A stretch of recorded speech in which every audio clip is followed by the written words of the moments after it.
تو self esteem کیا ہے؟ کہ انسان کو اپنی صلاحیتوں کے بارے میں ٹھیک ٹھیک پتہ ہونا. کیا آپ کو اپنی صلاحیتوں کا پتہ ہے یا صرف خامیوں کا ہی پتہ ہے؟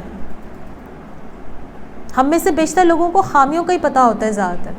صلاحیت کا کس کس کو پتہ ہے اور آپ اپنی کتنی صلاحیتیں جانتے ہیں؟ دیکھیں ہر انسان کو اللہ تعالیٰ نے کوئی ایک صلاحیت تو بہت اسپیشل دی ہوتی ہے، ٹھیک ہے، اور کچھ اور بھی دی ہوتی ہیں جن کو آپ تھوڑا سا ان کی ریٹنگ کم ہوتی ہے، ٹھیک ہے، آپ ان کے مارکس تھوڑے سے کم دیتے ہیں، لیکن کوئی ایک چیز ہوتی ہے جس میں آپ ٹاپ پہ ہوتے ہیں.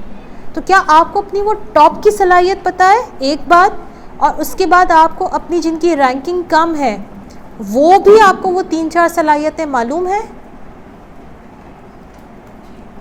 جانتے ہیں؟ اگر نہیں جانتے تو گھر میں بیٹھ کے خاموشی سے لکھیں کہ میری جو ٹاپ کی صلاحیت ہے جس سے مجھے 100 آؤٹ آف 100 مل سکتے ہیں وہ میری کون سی صلاحیت ہے. اور آپ کی یہ وہی صلاحیت ہوگی جو آپ کا پیشن بھی ہے، جس کو کرنے سے آپ کو توانائی محسوس ہوتی ہے، جس کو کرنے سے آپ کو انرجی کا احساس ہوتا ہے. یہ وہی کام ہے جس کو کرنے سے آپ تھکتے نہیں ہیں. یہ وہی کام ہے جس کو کرنے سے آپ کو راحت ملتی ہے، آپ کو سکون کا احساس ہوتا ہے، جس میں آپ کو وقت گزرنے کا پتہ نہیں چلتا. یہ وہی صلاحیت ہے. تو اپنی اس صلاحیت کا ادراک ہونا مومن کے لیے بہت ضروری ہے.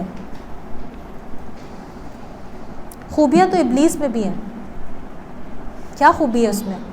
بڑا کنسسٹنٹ ہے، وہ مستقل مزاج ہے، وہ بہت ہم سے زیادہ مستقل مزاج ہے.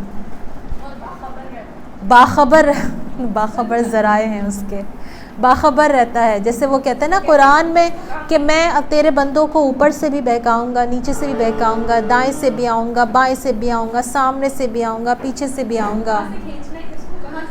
اس کو ہماری کمزوریوں کا اس قدر پتہ ہے کہ اس کو پتہ ہے کہ اس نے ہمارے اوپر کہاں سے حملہ کرنا ہے. اس کے اندر اتنی صلاحیت ہے، اتنی خوبی ہے.